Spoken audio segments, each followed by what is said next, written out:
آج ہمارے پاس شاہ فیصل مرحوم کی ایک تقریر کا ایک بہت ہی خاص اقتباس ہے۔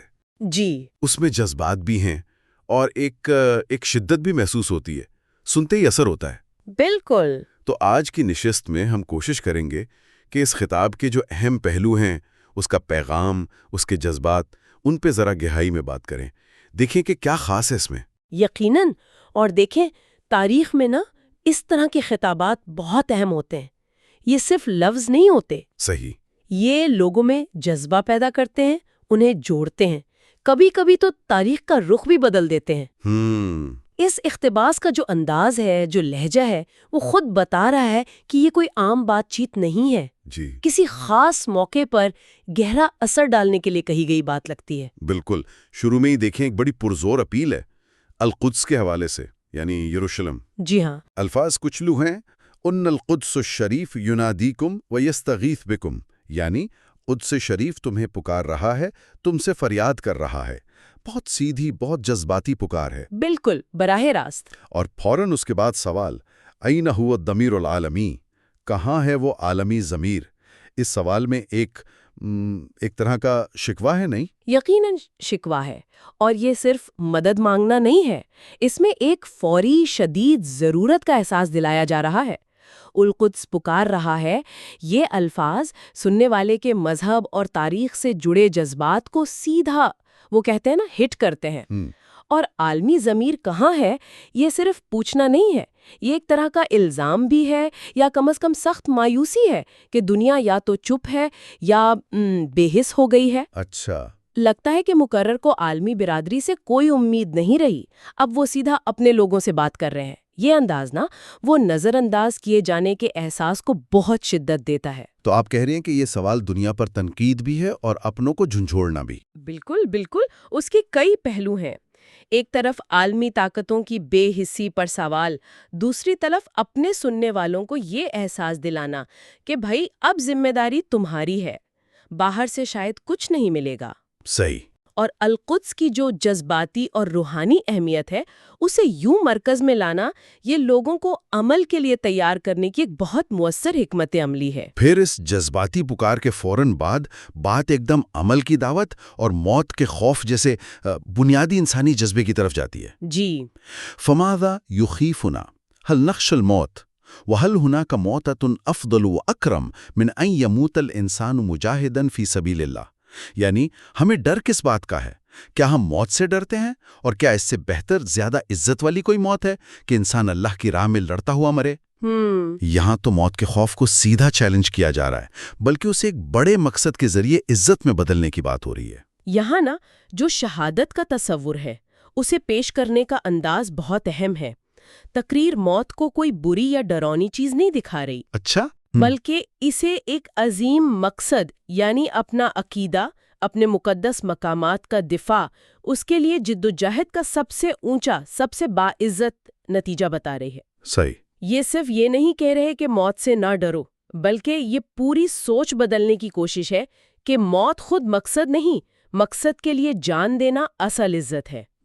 اور اسے پھر جہاد فی سبیل اللہ، یعنی اللہ کی راہ میں جدوجہد، اس بڑے تصور سے جوڑا گیا ہے جو اس قربانی کو ایک مذہبی تقدس دیتا ہے۔ تو موت کو خوف سے ہٹا کر اعزاز کی علامت بنا رہے ہیں؟ جی بالکل، یہ ایک نفسیاتی اور نظریاتی تبدیلی لانے کی کوشش ہے۔ عام طور پر تو انسان زندگی سے پیار کرتا ہے، موت سے ڈرتا ہے۔ ہاں، یہ تو ہے۔ لیکن یہاں موت کو ایک اتنے بڑے مقصد سے جوڑ دیا کہ وہ زندگی سے بھی زیادہ قیمتی لگنے لگے اگر وہ مقصد کے راستے میں آئے۔ یہ انداز لوگوں کو بڑی سے بڑی قربانی کے لیے ذہنی طور پر تیار کر سکتا ہے۔ اور یہ جو جدوجہد ہے، یہ قربانی، یہ صرف اکیلے نہیں مانگی جا رہی۔ تقریر آگے بڑھ کر اتحاد کی بات کرتی ہے، مگر ایک خاص قسم کے اتحاد کی۔ جی، یہ اہم ہے۔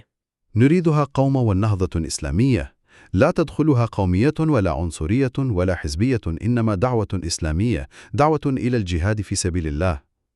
مطلب کہ ہم ایک ایسی اسلامی بیداری، ایک اٹھان چاہتے ہیں جس میں قومیت، نسل پرستی یا پارٹی بازی نہ ہو، بلکہ یہ خالص اسلامی دعوت ہو، اللہ کی راہ میں جہاد کی دعوت ہو۔ یہاں بہت صاف کچھ چیزوں کو رد کیا جا رہا ہے، قومیت، نسل پرستی، سیاسی گروپ بندی۔ ایسا کیوں؟ یہ جو چیزیں گنوائی ہیں نا، قومیت، نسل پرستی، فرقہ واریت، یہ بہت کلیدی ہیں۔ مقرر کو شاید لگتا ہے کہ یہ چیزیں اس بڑے مقصد میں رکاوٹ بن سکتی ہیں جس کی وہ بات کر رہے ہیں، یعنی مقدس مقامات کا دفاع۔ اچھا، کیونکہ مقصد خود بنیادی طور پر مذہبی ہے، تو اتحاد کی بنیاد بھی خالص مذہبی شناخت پر رکھی جا رہی ہے۔ یہ ایک طرح سے پیغام ہے کہ اس خاص مقصد کے لیے باقی ساری وفاداریاں، ساری تقسیمیں وہ دوسرے نمبر پر ہیں۔ خالص اسلامی دعوت پر زور دینے کا مطلب یہی ہے کہ اتحاد کی صرف ایک بنیاد قابل قبول ہے، مذہب۔ باقی سماجی یا سیاسی تفریق اس مقصد کے لیے یا تو غیر متعلقہ ہیں یا نقصان دہ ہیں۔ تو کیا یہ سمجھا جائے کہ مقرر کے خیال میں قومی یا نسلی شناخت کمزور ہے یا اس مقصد کے لیے ٹھیک نہیں؟ دیکھیں، تقریر کے الفاظ سے تو یہی لگتا ہے کہ مقرر انہیں ممکنہ طور پر تفرقہ انگیز یعنی بٹوارہ ڈالنے والی سمجھ رہے ہوں گے، خاص طور پر اس بڑے اسلامی اتحاد کے لیے جس کی وہ بات کر رہے ہیں۔ صحیح۔ وہ شاید یہ نہیں کہہ رہے کہ یہ شناختیں خود غلط ہیں، لیکن اس خاص لڑائی کے لیے وہ ایک ایسی متحدہ شناخت چاہتے ہیں جو ان سب سے اوپر ہو۔ اچھا، ان کے نزدیک مشترکہ ایمان اور مشترکہ مقامات کا مشترکہ دفاع یہی وہ بنیاد ہے جو سب کو ایک ساتھ لا سکتی ہے۔ اسی لیے وہ اسے دیننا و عقیدتنا، ہمارا دین اور عقیدہ، اور مقدساتنا و حرماتنا، ہمارے مقدس مقامات اور حرمتیں، ان کے دفاع سے جوڑ رہے ہیں۔ مقصد خود ہی اتحاد کی شرط طے کر رہا ہے۔ جی۔ اس تقریر کا ایک اور پہلو جو بہت نمایاں ہے وہ اس کا ذاتی رنگ ہے۔ مقرر صرف دوسروں کو نہیں کہہ رہے کہ مشکل راستے پر چلو، بلکہ وہ خود اپنی خواہش، اپنی دعا بتا رہے ہیں۔ جی ہاں، یہ بہت اہم ہے۔ وہ کہتے ہیں ارجو اللہ سبحانہ وتعالی انہ اذا کتب لی الموت ان یکتب لی الموت شہیدا فی سبیل اللہ۔ میں اللہ تعالیٰ سے امید کرتا ہوں کہ اگر میرے لیے موت لکھی ہے تو وہ اللہ کی راہ میں شہادت کی موت ہو۔ یہ صرف الفاظ نہیں ہیں، یہ ان کے اپنے اندر کے عزم کا گہرا اظہار ہے۔ اس پہلو کو دیکھیں تو لیڈرشپ میں اور خاص طور پر ایسی جذباتی تقریروں میں ذاتی مثال اور یقین کی طاقت سامنے آتی ہے۔ بالکل۔ جب کوئی لیڈر خود سب سے بڑی قربانی یعنی جان دینے کی خواہش یوں سب کے سامنے رکھتا ہے تو اس کی بات میں وزن، اس کا اثر وہ کئی گنا بڑھ جاتا ہے۔ جی، لوگوں کو پیغام ملتا ہے کہ وہ جس مقصد کی بات کر رہا ہے اس پر صرف یقین نہیں رکھتا بلکہ خود بھی اس کے لیے ہر قیمت دینے کو تیار ہے۔ یہ قول اور فعل میں مطابقت کا ایک بہت طاقتور مظاہرہ ہے۔ اس سے ماننے والوں میں اعتماد اور جذبہ پیدا ہوتا ہے۔ اور یہ ذاتی رنگ صرف شہادت کی دعا تک نہیں ہے، تقریر میں ان کے شدید ذاتی دکھ، ایک کرب کا اظہار بھی ہے، خاص طور پر جب وہ مقدس مقامات کی مبینہ بے حرمتی کا ذکر کرتے ہیں۔ جی، وہ حصہ بھی بہت جذباتی ہے۔ حینما اتذکر حرمنا الشریف ومقدساتنا تنتہک وتستباح وتمثل فیہا المخازی والمعاصی والانحلال الخلقی۔ جب میں یاد کرتا ہوں کہ ہمارے حرم شریف مقدس مقامات کی بے حرمتی ہو رہی ہے، انہیں پامال کیا جا رہا ہے، اور وہاں بے حیائی، گناہ اور اخلاقی گراوٹ ہو رہی ہے، ان الفاظ میں صرف افسوس نہیں، گہرا رنج ہے، شدید غصہ بھی لگتا ہے۔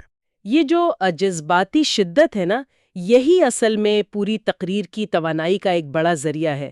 یہ جو بے حرمتی کا ذکر ہے، المخازی والمعاصی والانحلال الخلقی، یعنی بے حیائی، گناہ، اخلاقی گراوٹ، یہ وہ چیزیں ہیں جو مقرر کے نزدیک فوری اور فیصلہ کن ایکشن کا جواز بنتی ہیں۔ صحیح۔ جب لیڈر اپنے ذاتی دکھ اور اجتماعی غیرت کے مجروح ہونے کا اس طرح اظہار کرتا ہے تو وہ مسئلے کو صرف ایک سیاسی یا فوجی مسئلہ نہیں رہنے دیتا۔ اچھا؟ وہ اسے گہرے ذاتی اور مذہبی جذبات کا معاملہ بنا دیتا ہے۔ یہ انداز سننے والوں کے جذبات کو سیدھا اپیل کرتا ہے اور انہیں عمل پر آمادہ کرنے میں زیادہ مؤثر ہو سکتا ہے، کیونکہ اب یہ صرف باہر کا مسئلہ نہیں رہتا، یہ ان کی اپنی شناخت، اپنی قدروں پر حملہ محسوس ہوتا ہے۔ اور پھر تقریر کا اختتام وہ ایک ایسے بیان پر ہوتا ہے جو عزم اور شدت کی انتہا ہے۔ جی، وہ آخری جملہ، ادعو اللہ مخلصا اذا لم يكتب لنا الجهاد وتخليص هذه المقدسات الا يبقيني لحظة واحدة۔ میں اللہ سے خلوص دل سے دعا کرتا ہوں کہ اگر ہمارے نصیب میں جہاد اور ان مقدس مقامات کی آزادی نہیں لکھی تو وہ مجھے ایک لمحہ بھی زندہ نہ رکھے۔ یہ تو واقعی بہت طاقتور اور بہت فیصلہ کن الفاظ ہیں۔ تو ان سب باتوں کا کیا مطلب نکلتا ہے؟ اگر ہم اس ساری گفتگو کو سمیٹیں تو چند بنیادی باتیں سامنے آتی ہیں۔ جی، پہلی، القدس کے لیے ایک بہت جذباتی اور فوری ایکشن کا مطالبہ کرنے والی اپیل۔ دوسری، اتحاد کی ایک خاص شکل کی دعوت جو قومی، نسلی، فرقہ وارانہ پہچانوں سے بالاتر ہو کر خالص اسلامی شناخت پر مبنی ہو اور مقصد مقدس مقامات کا دفاع ہو۔ ٹھیک۔ تیسری، موت کے خوف کو چیلنج کرنا اور جدوجہد اور قربانی یعنی شہادت کو ایک عظیم، باعزت، روحانی طور پر اعلیٰ عمل کے طور پر پیش کرنا۔ اور چوتھی، اس سارے پیغام کے پیچھے مقرر کا اپنا شدید ذاتی یقین، گہرا جذباتی لگاؤ اور قربانی کا عزم، جو ان کی اپنی شہادت کی دعا اور مقدس مقامات کی بے حرمتی پر شدید دکھ کے اظہار سے ظاہر ہوتا ہے۔ اگر ہم اسے تھوڑا وسیع تناظر میں دیکھیں تو اس طرح کی تقریر جو گہرے مذہبی عقیدے، شدید ذاتی جذباتوں اور قربانی کے عزم پر کھڑی ہو، وہ لوگوں کو متحرک کرنے، انہیں ایک مشترکہ مشکل مقصد کے گرد اکٹھا کرنے کی غیر معمولی طاقت رکھتی ہے۔ صحیح۔ اس کا اثر صرف وقتی نہیں ہوتا، یہ ایک دیر پا تاثر چھوڑ سکتا ہے، اجتماعی یادداشت کا حصہ بن سکتا ہے۔ تو خلاصہ یہ کہ اس اقتباس سے 3 اہم نقطے یہ نکلے۔ پہلا، القدس کی پکار کو ایک مرکزی، جذباتی نعرہ بنایا گیا۔ دوسرا، اتحاد کی ایک خاص مذہبی تعریف دی گئی جو دوسری شناختوں کو پیچھے رکھنے کا کہتی ہے۔